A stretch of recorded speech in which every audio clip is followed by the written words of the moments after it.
Leaders, real life leaders.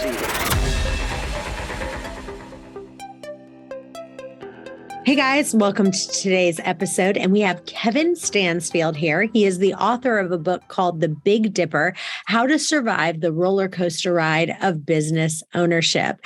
And so we are going to be talking about so many things. Obviously, we're going to talk about the roller coaster ride of going from being a small business to a medium-sized business or a medium-sized business to a big business.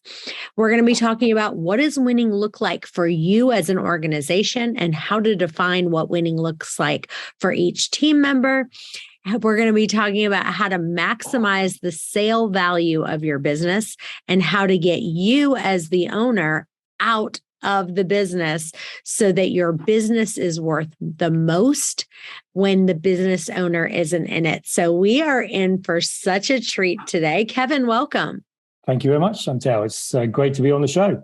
So let's talk about, some of the biggest tips that you talk about in the book of how to survive the roller coaster ride. And what are some of the rides that you've seen that people are not able to survive and why they weren't able to?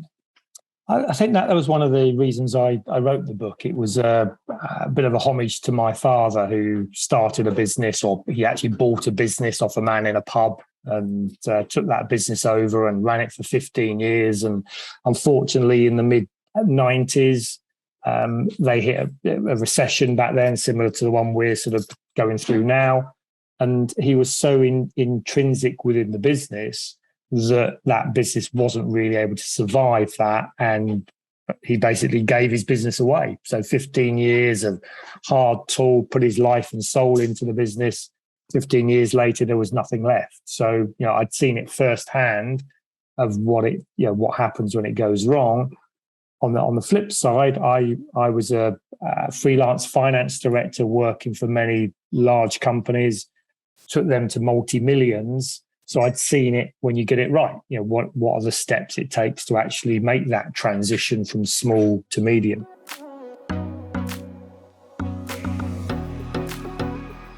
So what would you say are some of the tips that you can give people that you've seen, like, okay, when they do this, this is what helps, where you're not getting so much? Because no matter what, if you're in a business, you're going to ride the roller coaster. I mean, there's highs, there's lows. It doesn't matter what you do.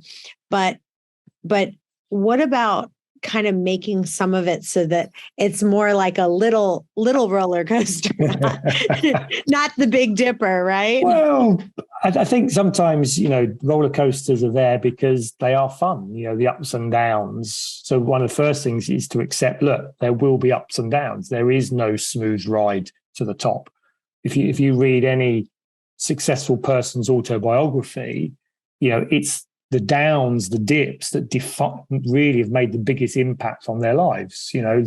When they've faced disaster, head on, and the decisions they made at that time have actually made them into the business people and the businesses that they've become. So the first thing I would say is, when you're in your business, if you don't take risks, if you don't accept that the downs are just part of it, and you get sort of insular in your thinking, that in a way will hold you back. The most successful people in business, I think, sometimes to be successful in business, you need to be a bit stupid, because you just need to make those decisions. Let's go for it. I mean, Branson's book was "Screw it, let's do it." He took those risks. He went for it with the belief that he was going to be successful. I think that's one of the key attributes you need within business. Is you've got to have the belief in what you're building is worth the effort. It's worth going through those dips. Because if you don't, like my father, he got to that stage and he didn't have a big plan for his business. It was just a lifestyle business. It paid the bills. It gave him something to do 40 hours a week. And therefore, when he hit that bottom of his roller coaster, he didn't have the vision and the energy to go, do you know what? I'm working towards being a millionaire here. I've just got to accept this and drive forwards. So really, it's that understanding that you will go down, and being down at the bottom isn't a problem, but having the vision of what you're trying to build is what gets you out the other side.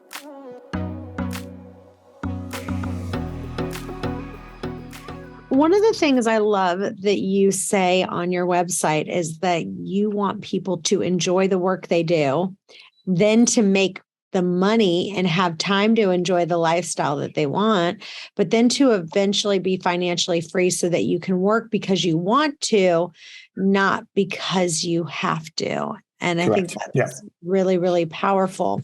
So give us some practical tips that you give, like give us 3 practical tips that you talk about in the book of how to survive the roller coaster. So I think the first one is be clear what your vision is. So what does your business look like when it's done? So what are you trying to build? Do you want Give us an example. Give us an example. So if let's say I'm a plumber, okay, and I'm good at plumbing, and I've got a team of 5-10 people that help me with the plumbing, but I'm still on the tools for maybe a few days of a week, and when somebody's off, I get back involved. So whether it's plumbing or whether it's an accountant, solicitor, it doesn't matter what the job is, but I'm actively involved in that job.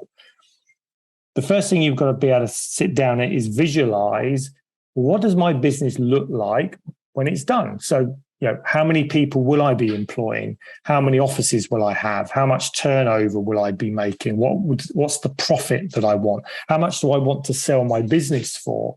In what time frame do I want to sell my business?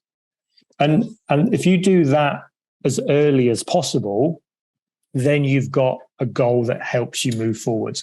What most people do when they start a business is, I want a job. I want to do something that I'm good at and I enjoy doing, and I want to pay the bills. And that's exactly what they create. A job that they have to work 40 hours a week. They do the work that needs to be done, which was fun probably when they started, but 10, 20 years later, it probably isn't any fun anymore. And they're earning just enough to pay the bills. They're not earning enough to become financially free. So they're not investing in stocks and shares, pensions, property, investing in other businesses, reinvesting back into their own business as well. So that vision of the future is so important. And it's the same for sport. My other book is called The Great Game, how the great game of how you play the game of any game of sport is the same as you play a game of business. So if you were to play, let's say, tennis, and you wanted to win Wimbledon or you wanted to win the US Open, then that will be a very clear goal that you're aiming for. So everything else in your life works towards that. If you just wanted to play, tennis socially and have a drink after with some friends, well, that's all you're ever going to do within your tennis. So having that clarity helps you win the game. It doesn't mean you're going to win the game. If you wanted to win Wimbledon or the Open, then you may not win it because there's other people playing the game at the same time. But at least at the end, you can say, I gave it my best, and I achieved far more than I would have done if I didn't have that goal in the first place.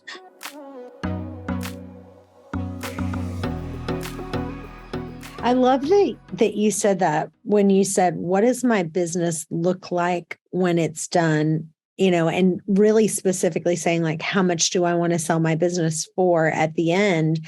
Because I think we do get into this hamster wheel and we just keep going and going every day we do it.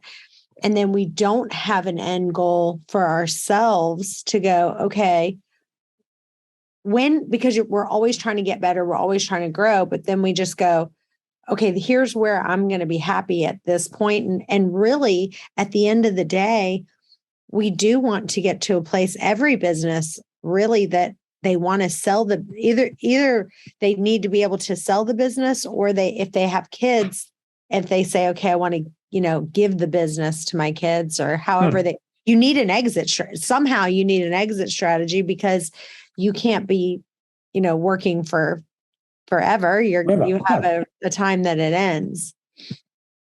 So if you are coaching somebody, and, one of the things that people are in right now, obviously with our economy, sales are kind of down across the board in a lot of industries. Mm-hmm. And so their mindset right now is, I want to cut. I've got to cut this. I've got to cut that. What can I cut? What can I not cut? What would you say to a business right now that's kind of in that kind of mindset where they're like, okay, how do I decide what do I need to cut? But I can't cut too much, because if I cut the sales and marketing, then I'm going to, be in a pickle there. What kind of advice would you give someone that they'd say, business has gone down by 30, 40, 50%. I've got to make some severe changes. What kind of coaching questions would you be asking them? In today's world, that is a very good question, because my previous role was an accountant. So as an accountant, I would always say cut costs, because if you reduce your expenses, then you'll make more profit. As an entrepreneur, you're always looking for the opportunity.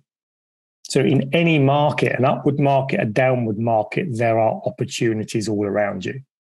Okay. But if you focus on reducing costs, then you become very narrow in your thinking. So you start looking at your telephone costs, even your cost of your team, sort of wages and letting go people. You become very negative in your thinking. Now, I'm not saying you shouldn't be aware of that, but to be honest, you should be doing that all the time. So even in a growing business, you should be looking at your costs, because more businesses doing well waste money on unnecessary things than probably in a recession where it's just rebalancing. What I would say, though, is if you're taking the entrepreneurial view and looking for opportunities, you're looking around for diversification. So are there other areas in the market that are booming? Yours might be going down, but there might be other areas that are going up.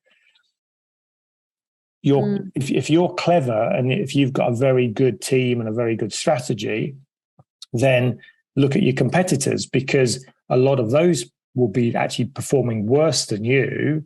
And this is a brilliant time at the moment for acquisitions. So you go and find those people who are really struggling and have had enough and want to get out, and you'll be looking to actually acquire those businesses and take them over.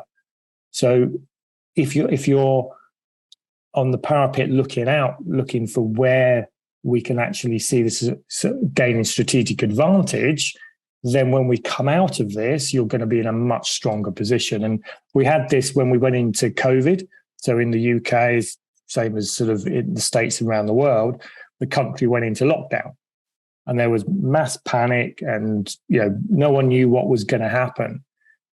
But the key role I played with my clients was to say, look, this will pass. Okay, we will come out of this. What we do now, though, is going to be intrinsic into what happens when we come out.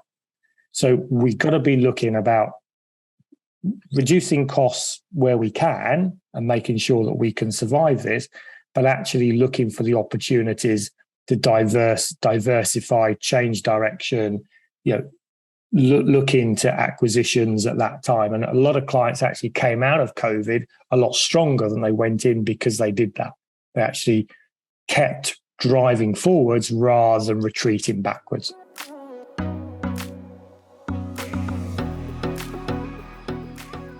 I want you to really kind of talk a little more about what winning looks like for themselves. Give us some practical examples. Just pick different businesses that you've worked with and coached them and said, okay, let's figure out what winning looks like for you. And let's look at what does winning look like for the team members. I think the first thing is if the business owner doesn't know where they're going, then no one else in the team knows where they're going either. So if you took that into a football analogy, an American football or a soccer analogy, the manager who's running the team has got to say, right, what are we going to aim to achieve this year? Are we going to aim for the Super Bowl? Are we going to aim for winning the Premier League? Are we aim for the FA Cup? We've got to have a goal that we're actually trying to achieve.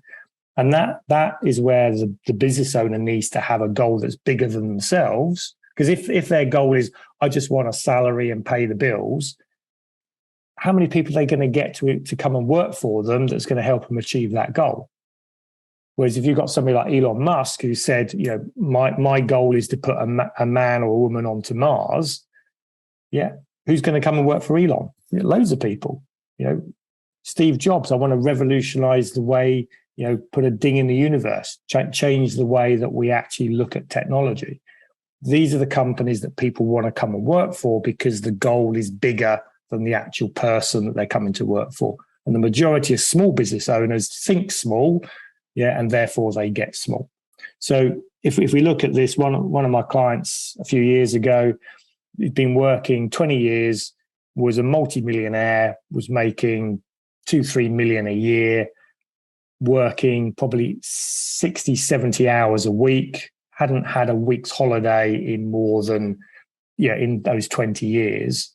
So his goal, when I sat him down and said, what do you really want? He said, I want some time off. So it took us about 9 months to reorganize the business so that he could delegate work to other people, employ people to take over the work so that he could then have a 3-week cruise around the world. Well, it wasn't around the world, but he went off to America and did a 3-week cruise. So for him, that's what success looked like. Because he'd achieved the financial goals, he didn't need any more money. But money, if you don't have time, is pointless. Would you want to be the richest dead man in the grave, as they say? So being clear what you want as an individual is really, really important. Transfer that back to the team. Every one of your team members is coming to work for their own personal goals. So if you can get an alignment between their personal goals, what do they want, and what your goals for you and your business are, then you're going to have a motivated, happy employee for the rest of your life. People leave organizations because they're going in a different direction to where the business is going. They're not able to achieve their personal goals working for that organization, and therefore they either leave or they give up because you're carrying on paying them, so they quit 3 years ago, but you stayed paying their wages. And now a word from our sponsor, Chantel Realty.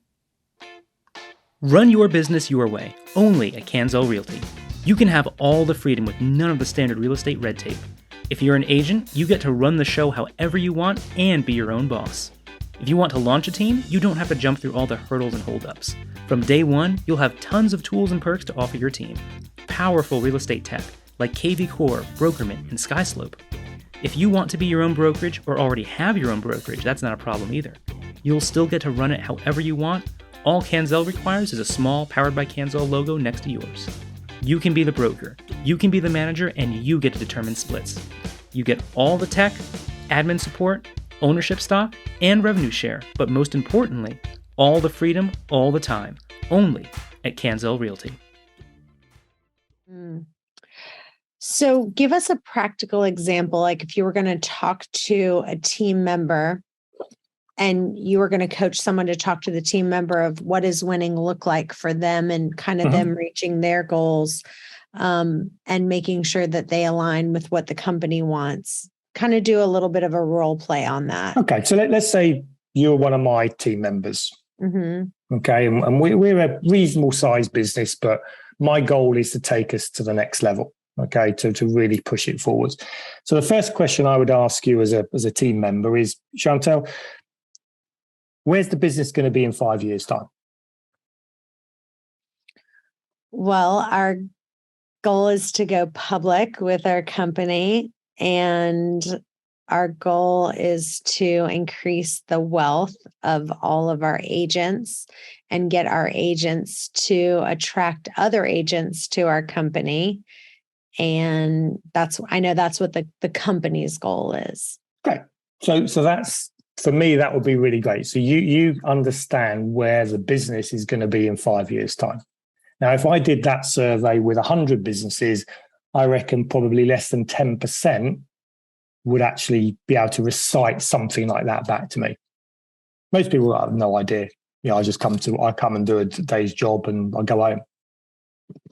So the first thing we've got to do is everybody in the organization has got to be able to recite From the cleaner through to the salespeople to the finance team. What is the number one goal of this business in the next 5 years? If it's not 5 years, at least the next 12 months. I was going to say, do you think you should say what's the goal in the next year and then what's the goal in 5 years? Or do you think you should just say, okay, what's the goal in 5 years? Is that too short? It can depend on where the business is. Some businesses are still quite short-term, reactive. Most of the ones that are struggling are quite short-term. So it might be the goal this year is to survive. Just get through this year. Okay. Now, if I believe in that, then that's fine. That's 1 year goal is okay. If we're in a good place, I might want to push it to 5 years. A really established business might want a 10-year plan. Where's the business going to be in 10 years? Because we can't achieve it in 5. It goes back to the Kennedy and the space race. By the end of the decade, we're going to put a man on the moon. If he'd said that at the end of this year, we're going to put a man on the moon, people go, you're crazy. But he said by the end of the decade, and they achieved it in 69, didn't they? So they were a year early. So set the goal that's appropriate for where you are and what you're trying to achieve. And it doesn't matter what the goal is, as long as I call it a SMARTY goal. I don't know if you've heard of SMART goals: specific, right, measurable, achievable, realistic in a time frame. I change it to SMARTY goals, i.e., because they've got to be inspirational and emotional. If your team members don't say it with a smile on their face, then they're not really bought into it. Got it. So that will be the first thing is to make sure they're clear where the company goal is. Then I'd ask them, so what's your goal? So how do you see yourself in 5 years' time? Helping us to achieve that. So one of the things I love is that you say that your business is worth the most when the business owner isn't in it. I want you to expand on that and really talk practically, because I think a lot of business owners are like, yeah, I'd love to be able to give all my jobs away, but I'm handling enough for 3 people and the business doesn't have enough money, and it's hard to find the talent of the people that can kind of take over those roles. So practically talk about how that is handled. So again, it goes back to, what does the business look like when it's ready for sale? So what are people in your industry looking to buy? Now, and if it is going to work without you, how many people does it need to employ to work without you? I would say it's really a minimum of 10 people. You're never going to sell a business for its true worth unless it's at least 10 people. But your industry might be 20 people. It might be 50 people. There's always a relationship with the number of people that a business employs and the size that it's going to be. And my general rule of thumb, it's around about 100,000 per person. So if you've got 10 people, 100,000 should be around about $1 million turnover. It's just, it is different in every industry, but that's a general rule of thumb. So that business of 100,000 should be making around about £100,000 of net profit per year. And if your business works without you, so I could just sell you my business that generates £100,000 every year, and it has done for the last 3 years, somebody's going to come along and pay you around about £500,000 for that business. Because I just take over the business, it runs without you, and there you go. I can make at least £100,000 for the next 5 years and get my money back. If it's in a good sector with a good brand, with great customers, and I want to now double, triple the size of that business, then I'll get my money back a lot quicker. And because it's not reliant on you, the business owner, I'll just make sure that I work the team and get the team to perform for me and build a team from there. So that's one of the key things with this is you've got to have an understanding in your industry in, how does a business work without you? What would it look like? Now, I tend to sit give down them practical tips. So I'll give you it's kind of a practical way that I did it when I was, I started out obviously as a real estate agent. And then I'm now a business owner. So I own Chantel Realty, and we're now in 20 states. So what I started doing when I was an agent was immediately I knew I didn't like working with buyers because I don't like to drive. So like the first month I was like, I got to find someone who wants to drive these people around. So after 1 month, I hired a buyer's agent. Then I was like, well, I don't like driving too far. So I'll only handle the listings in Virginia Beach. So then I stopped doing I did only Virginia Beach listings. Anything that was more than 20 miles away, I gave to somebody else. So practically give me another business like that where people can really kind of put the handles on it to go, okay, I'm here. These are all the jobs I'm doing. How do I, because you're not going to be able to give away every job right away, right? So it's like constantly finding somebody else that can kind of take this job away, give it to us as practically as possible. So the way I look at a business, I get clients to draw an organization chart, a family tree organization chart.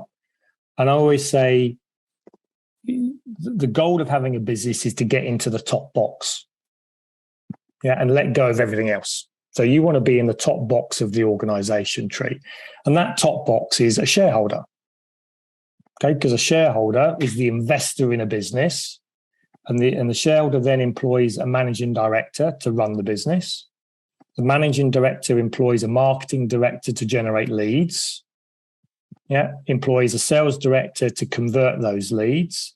Employs an operations director to deliver on those leads, deliver to the customer. A finance director to keep track of the numbers, and an HR director to look after the team. So as you grow, when you start your business, you have to do all of those roles. You're a shareholder, you're a managing director, you're a marketing director, you're a sales director, you're all of those roles, plus you're actually doing the work as well. So I like the way that you said it. I chose the bits that I don't like doing, and they're the bits I get other people to do. So that's generally the first stage. I don't like doing the finance, so I'll get a bookkeeper, I'll get an accountant. I don't like dealing with people, so I'll get an HR person. And some of these are outsourced roles. And the ones you end up being left with are generally the sales one and the operations one, because that's what you're good at. And that's where people then get stuck, is because the best person to do sales or the best person to do the operations is me, because I've been doing it all of my life. And that's when they struggle then to find somebody who's as good as them to actually take on that key role that the business is built around.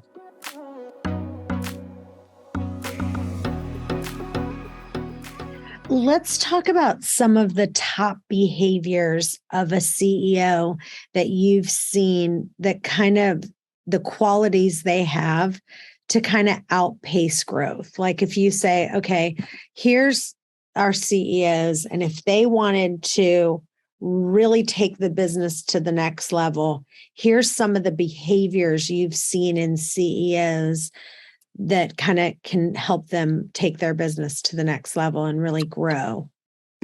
So I would say that the best CEOs I've seen that do this don't spend that much time at their desk. Okay, they're out talking to customers, they're out talking to suppliers, they're out talking to competitors. They're around absorbing knowledge. They're like sponges. They want to know, they want to understand, they're looking for those opportunities. They're definitely not doing the work, so they're not being called down to actually do, fix problems. They spend their time with their team, helping their team to sort their own problems out. So they're actually a good quality for a really good MD is a little bit lazy.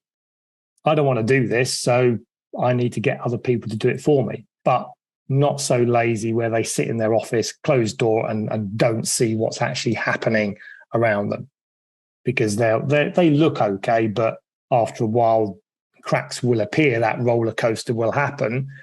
And if they don't have a finger on the pulse, they'll miss things, and then the business will struggle to overcome that. So it's that time to think is a really important part of a successful CEO. The ability to look around, talk to people, assess what is really going on, and look forwards. I always think a good managing director is looking forwards at least a year, probably 3 years ahead. An investor, a shareholder, is looking 5 years ahead, 10 years ahead. They're looking for the next business acquisition that is going to help them move forwards. A manager director is probably looking a month, a quarter ahead. A typical employee is probably looking a week ahead. And that's really that insight. We call it the ladder of the entrepreneur's ladder. The further up you go the ladder, the more you get paid, but the further forward you need to be thinking. Employees get paid a wage because they think a day ahead, a week ahead. Managers get paid a bit more because they have the ability to think a month ahead. Directors a quarter, a year. Managing directors a year, 3 years.